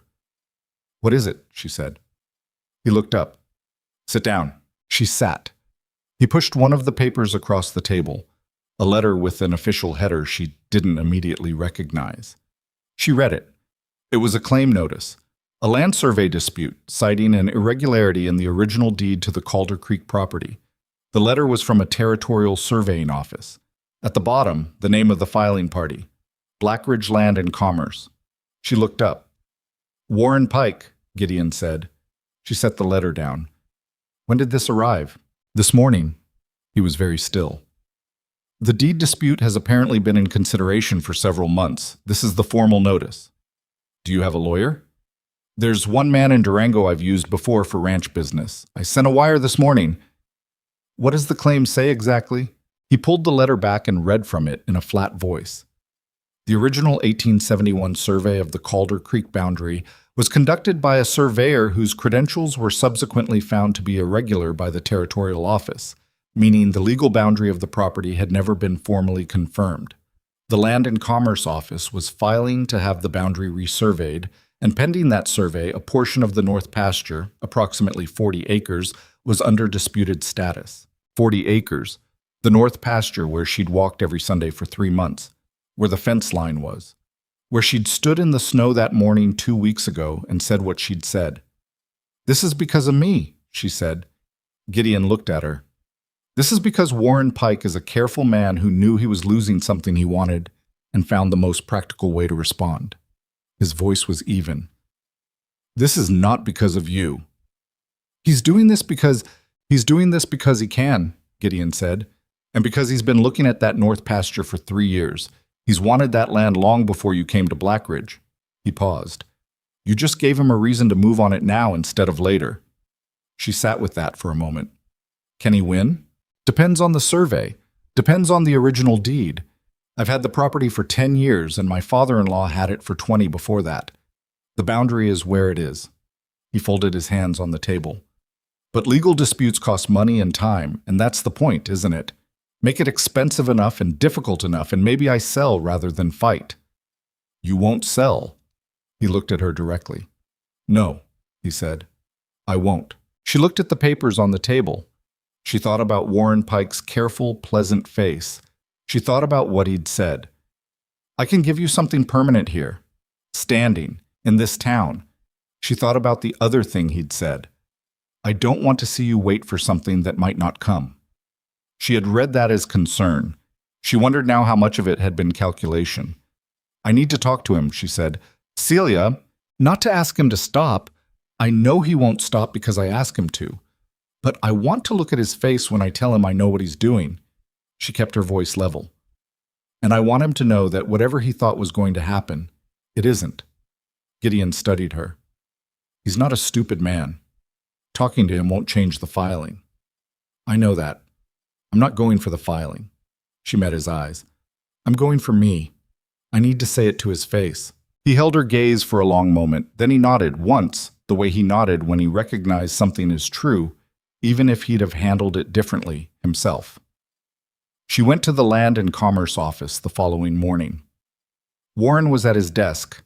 He looked up when she came in and something moved in his expression. Not surprise, she thought, but recognition. He had been expecting something like this. Celia, he said. She closed the door behind her and stood in front of his desk and looked at him. The deed dispute, she said. He held her gaze. That's a legal matter. It's been under consideration for some time. The timing is interesting. Timing in legal matters is rarely personal. Warren, she kept her voice level, I've spent 3 months watching a man hold a ranch and 2 children together without asking anyone for anything. I know what this looks like from where I'm standing, and I think you know what it looks like from where you're standing. He was quiet for a moment. Then he said, The deed irregularity is real. I didn't manufacture it. I believe you. I also believe you've known about it for longer than this week. A pause. He looked at his desk. When he looked back up, some of the composure had thinned. I told you I'd still be here for a while. I know you did. I meant it. I know that too. She kept her hands still at her sides. But this doesn't change anything between me and Gideon. I need you to understand that. Whatever the survey finds, whatever the filing does, it doesn't change what I've decided. Something in his face shifted. The careful, calibrated quality dropped for a moment, and underneath it was something tireder and more genuine. A man who had made a calculated move and was watching it fail and knew it. He looked older than 40 in that moment. He's a hard man to compete with, Warren said finally. He said it without bitterness. Just plainly. Not because of the ranch or the land, just because... He stopped. He doesn't try to be anything. He just is what he is. She said nothing. Warren looked at the papers on his desk. The survey will proceed, he said. I can't withdraw it without reason, but... He paused. I'll make sure the surveyor assigned is the territorial man from Glenwood. He's thorough and he's fair. Whatever the original deed says, it'll get a clean reading. It was not an apology, but it was something. Thank you, she said. She walked back up the street and back out the north road, and she went directly to the ranch and told Gideon what Warren had said, all of it, and watched his face while she told it. He listened without interrupting. When she finished, he was quiet for a while. He's a better man than I give him credit for, Gideon said. Most people are, she said. He looked at her. You went there alone. It wasn't your conversation to have. No, he agreed. I know. He said it without argument, and she could see he meant it, that he recognized something in what she'd done that he respected, even if the protector in him would have preferred to be there. Thank you, he said. You don't have to thank me. He took her hand. He did it the way he did most things, without preamble or performance, just directly, as though it were a practical thing and also the most natural thing in the world. His hand was rough and warm, and he held hers the way you held something you intended to keep. They stood like that for a moment in the kitchen with the stove going and the February light coming through the window. "I want to ask you something," he said, "and I want to do it right, which is why I've been thinking about how to say it for 3 weeks." She looked at him. Her heart was doing the thing again. "I know this place is a lot of work," he said. "I know the children are a lot of work. I know I'm—" He stopped himself. "You told me to stop making the case against myself." "I did." "So?" He tightened his hand around hers slightly. "Celia Rowan, I would like you to stay. Not at the boarding house. Here." He paused. "As my wife." She looked at this man, his weathered face, his gray eyes, the tiredness and the steadiness, and the particular quality he had of meaning exactly what he said. "Yes," she said. Not of course, not finally, just yes. Plain and direct, the same way he'd asked. His shoulders came down half an inch. She hadn't known they were up. They told the children that evening. Finn's response was immediate and comprehensive. He put down his fork, looked at Celia, looked at his father, looked back at Celia, and said, "I knew," with the satisfaction of someone whose patient strategic investment had paid off. Gideon told him nobody liked someone who said, "I knew," and Finn said he was pretty sure everybody liked it when they were the one who knew. Maisie said nothing. She watched Celia across the table with her serious gray eyes, and then, without warning, she reached across and took Celia's hand in both of hers and held it. That was all. That was the whole of it, but it was more than enough. The survey took 3 weeks. The territorial surveyor arrived in March and spent 4 days working the north boundary with his instruments, and the result was unambiguous. The original 1871 deed was consistent with every survey that had been conducted since, and the Calder Creek north boundary was exactly where Gideon had always said it was. The 40 acres were never in genuine dispute. In the end, what had been in dispute was the paperwork behind them, and the paperwork, examined properly, was sound. Warren Pike filed the survey results with the territorial office, and the matter was closed, and he did not come out to the North Road, and he did not come to the laundry. And Celia saw him twice on the main street of Black Ridge, and both times he tipped his hat and kept walking, and she thought that was probably as decent an ending to that particular chapter as she could have expected. The wedding was planned for the first week of October, almost exactly 1 year from the day she had stepped off the train with her leather satchel and 73 cents and a dead man's address, and the particular bravery of someone who had run out of options and decided to keep going anyway. Mrs. Holt, who had witnessed more of Celia's Black Ridge life than anyone, said on the morning Celia paid her final week at the boarding house that she hoped she knew what she was getting into. Celia said she had a reasonable idea. Mrs. Holt said ranchers were a certain kind of difficult. Celia said she'd noticed.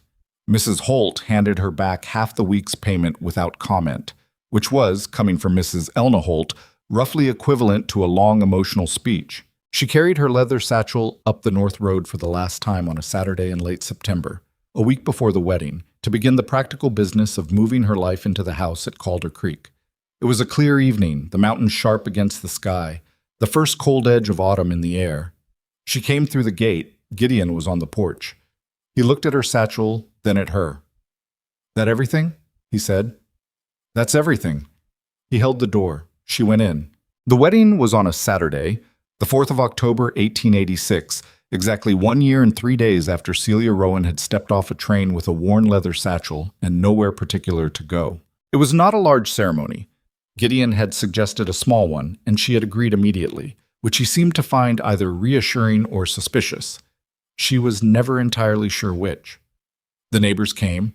The Hendersons from the property to the east, the Lacey family whose son Tom was Finn's closest friend, Mrs. Schraft in her good wool coat with the expression that suggested she had known this would happen from approximately the second week of November and had simply been waiting for everyone else to catch up. Mrs. Holt came and sat in the third row and kept her hands folded in her lap and said nothing throughout, which was exactly what you wanted from Mrs. Holt at an occasion requiring emotional composure. Finn wore his good shirt, which he had ironed himself with mixed results. Maisie wore the blue dress she had selected 3 weeks in advance and had checked for wrinkles every morning since, with the dedication of someone managing a critical logistical asset. She had asked Celia, the night before, to braid her hair with the twist, the one they had practiced together through the winter, the one that echoed something from a woman neither of them had known, but both of them, in different ways, were connected to. Celia did the braid carefully, in the lamplight of the bedroom that was now hers, with Maisie sitting still on the edge of the bed and watching her own reflection in the small mirror propped on the dresser. "Is it right?" Maisie asked. "Close," Celia said. "I don't know exactly how she did it, but it's close." Maisie looked at her reflection for a moment. "Would have liked you," she said, not as consolation, just as a fact she had decided was true. Celia held the end of the braid and didn't speak for a moment. "That means something," she said finally, "coming from you." Maisie looked at her in the mirror. "I know," she said simply. The ceremony itself was practical and brief, performed by a traveling justice of the peace who did a competent job and asked nothing of either of them beyond the necessary words, which suited both of them entirely. Gideon said his part in a clear, unhurried voice, looking directly at her, and she said hers the same way. When it was done, he took her hand and held it with the same quiet deliberateness he had held it in the kitchen in February, and she thought, "This man will hold things carefully for the rest of his life. That is simply who he is." She could work with that.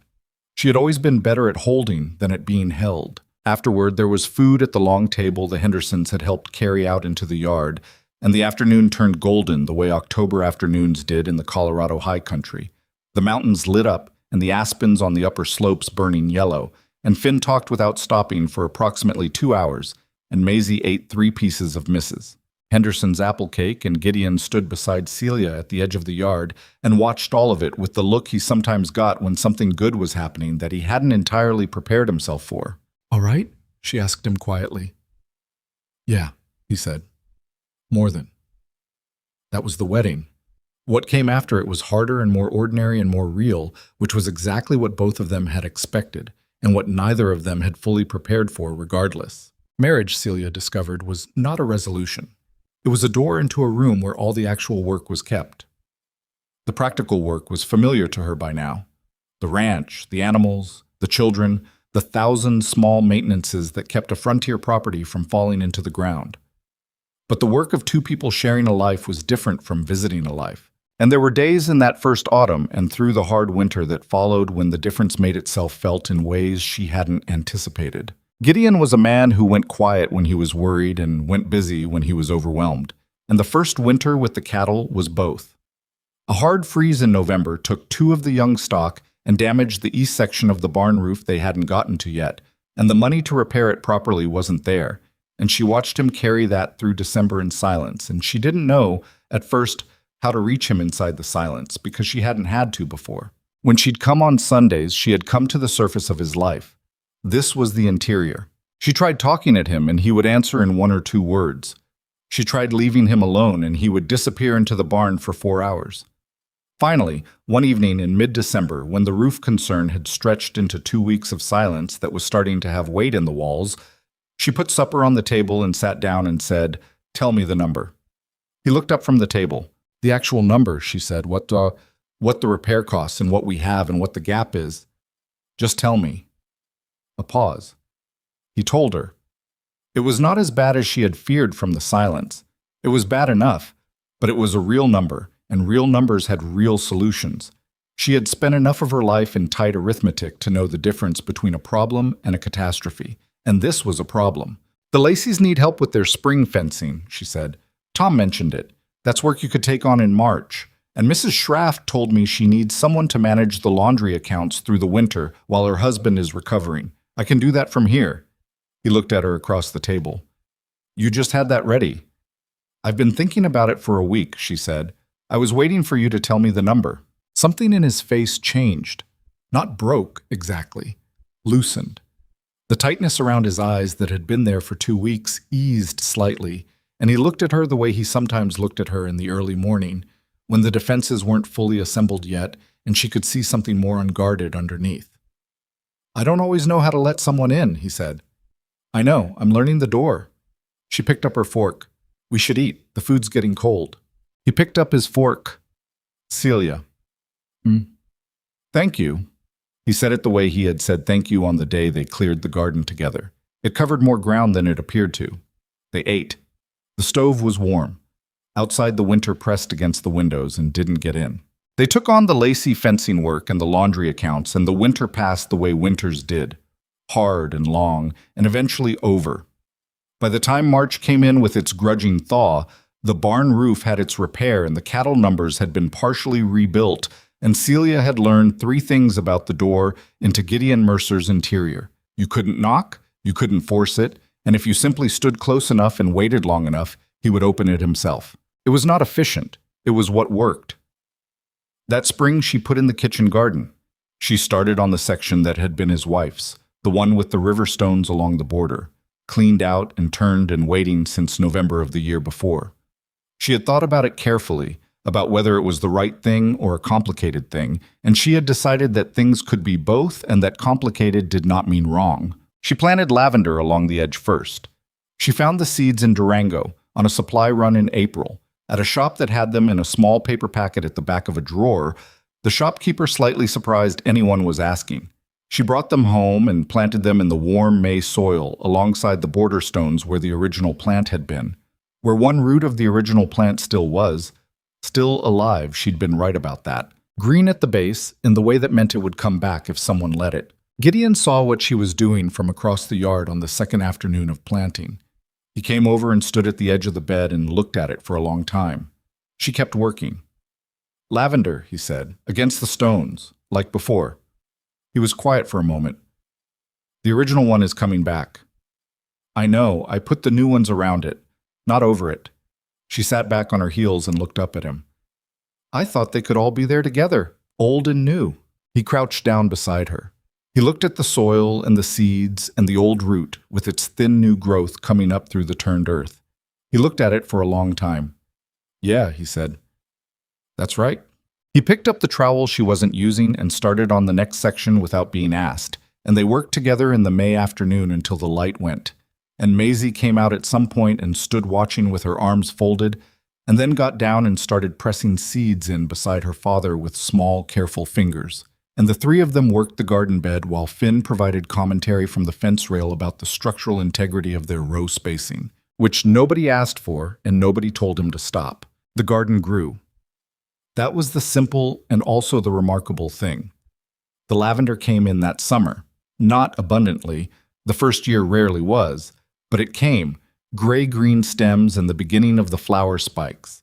And the kitchen garden as a whole produced more than it had in years because someone was paying attention to it every day and watering it properly and not expecting it to manage on its own. There was a morning in July when she walked outside early, before anyone else was up, and found the first full lavender bloom open on the oldest plant, the one that had survived 3 years of neglect and a hard winter, and she stood over it for a moment and thought about things surviving, about the particular stubbornness of living things when they had enough of what they needed. She was thinking about the lavender, but she was also thinking about herself, about the woman who had gotten on a train in St. Louis with a battered satchel and the last of her hope and ended up in a place she hadn't chosen and found there the thing she had been looking for without knowing its shape.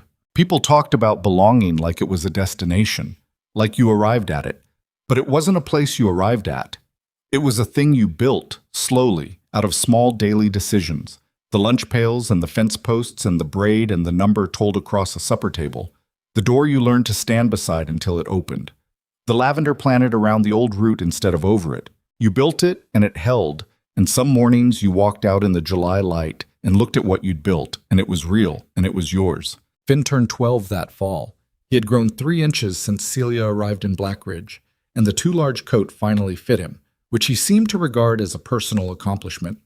He worked the ranch with a seriousness that was no longer just determination. It had become competence, the real thing, a 12-year-old who knew how to set a fence post properly and read weather in the way the cattle moved and managed the difficult bay horse with something approaching mutual respect. Gideon watched his son with a quiet pride he would never have expressed directly, and that Finn would not have wanted expressed directly, which was perhaps the most Mercer thing about both of them.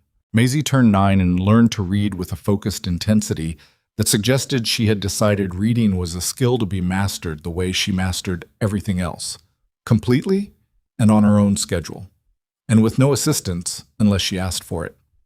She asked Celia, one evening in November, to help her with a word she couldn't work out from context. Celia looked at the page. The word was irrevocable. It means something that can't be undone, Celia said. Permanent, decided. Maisie considered this. Like when you came here, she said. Celia looked at the girl with her gray eyes and her father's careful face. Like when I came here, she said. Maisie nodded, satisfied, and went back to her book. The second year was better than the first. Not easier. The work didn't get easier. The ranch required everything they gave it and asked for more, but better in the way that things were better when you were no longer doing them alone. Celia had not understood, before Calder Creek, how much of her energy had gone into the simple maintenance of being alone. The vigilance of it. The way you had to hold yourself together because there was no one else to hold the other side. She understood it now by its absence, the way you understood the weight of something only after you set it down. She and Gideon did not become easy with each other in the way that some couples seem to. The seamless, frictionless kind of partnership that Celia had always suspected was either very rare or not quite as seamless as it looked from the outside. They had arguments, real ones, not the performing kind, about money, twice, because money was tight and they had different instincts about risk. About Finn's schooling, which Gideon thought was adequate and Celia thought could be more. About whether the bay horse was worth the trouble he caused, which was a practical argument on the surface and something slightly different underneath. After the horse argument, which ended with both of them at opposite ends of the porch in the January cold, and neither of them willing to be the first one back inside, she thought about what it meant that they could fight like this, and she did not feel afraid. In other times, in other places, conflict had felt like the beginning of an ending. Here it felt like what it actually was. Two people who had different ideas about something and were working it out. The door would stay on its hinges. She knew that now. She went back inside first. She made coffee. He came in 10 minutes later and sat down without comment, and she pushed a cup toward him, and they sat in the cold kitchen, and eventually he said, "I'll look at the boarding cost in Durango for the school year." "I know it's expensive," she said. "It's expensive," he agreed. "But you're probably right." She wrapped her hands around her cup. "The horse can stay," she said. "He's a difficult animal. He's also fast, and you know it." The corner of his mouth moved. "He is fast." "Some things you account for," she said. He looked at her across the table, and his eyes had that quality she had learned to recognize, the warmth underneath the steadiness, the thing that was there if you knew to look. "Yeah," he said. "Some things you account for." There were 3 years of seasons at Calder Creek before Black Ridge fully accepted what it had taken a long time to see. Small towns had long memories and slow eyes, and the woman who had arrived with nothing and no claim on anyone's attention did not become part of the town's story overnight, but she became part of it. She was known at the laundry and at the market and eventually at the school, where she began helping Mrs. Deering on Tuesday afternoons when the class was too large for one teacher to manage. She was known as the woman who had brought the Mercer kitchen garden back, which sounds like a small thing and was not. She was known as the woman Maisie Mercer had chosen, which in Black Ridge, among the people who knew the Mercer children, was not a small endorsement. She was known as Gideon's wife, and she did not mind that, and she also knew it was not all she was, and Gideon knew it was not all she was, and that distinction, that they both knew it, was something she had not taken for granted since the day she understood it was true. She thought about the woman she had been, sometimes, not with regret exactly, but with a kind of recognition.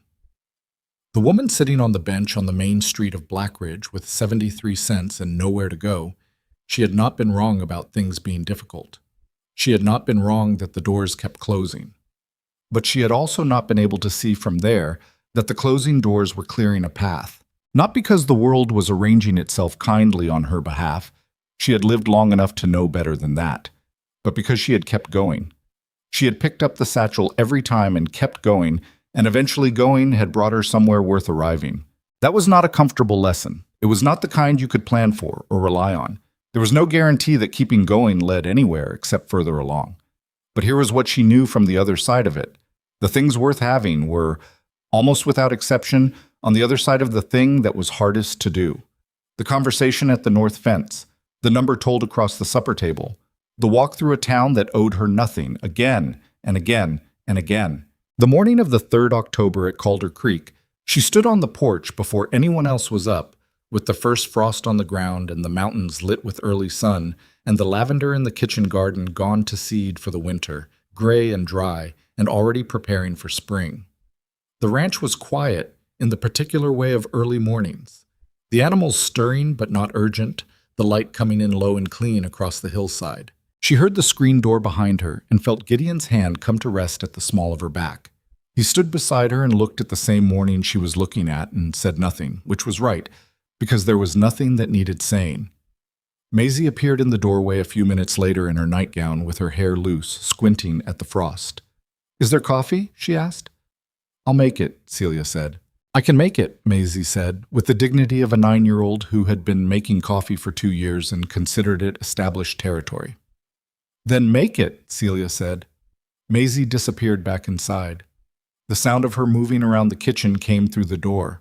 The clunk of the pot, the scrape of the stove lid, the particular small competence of a child who had learned to take care of things because someone had taken care to teach her. Finn appeared at the barn door below, already dressed, heading for the water trough with the morning's business already on his face. He saw his father and lifted his chin in the way of someone who had grown past waving but still wanted to acknowledge. Gideon lifted his in return.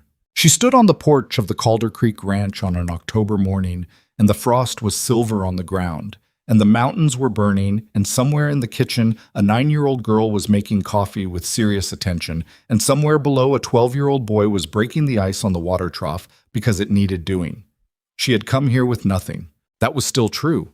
She had come with nothing, and it had not protected her from anything, and the doors had closed anyway, and she had kept going anyway, and here was where keeping going had led. Not to easy, not to perfect. To this. To a hand at the small of her back and frost on the ground, and the smell of coffee beginning to come through the door. She thought that was enough. More than enough. It was, in fact, everything. The rust-colored hen appeared from around the side of the barn, moving across the frost-covered yard with her customary air of absolute self-determination, having escaped the coop again by whatever means she had found this time. Finn spotted her and changed direction without breaking stride, heading her off with the resigned efficiency of someone who had accepted this as a permanent feature of his mornings. Gideon watched them and let out a slow breath that was almost a laugh. "Some things," Celia said. "Yeah," he said. "Some things." She leaned against his shoulder slightly and felt him lean back. And the October morning opened out in front of them, ordinary and unrepeatable, and entirely, completely hers.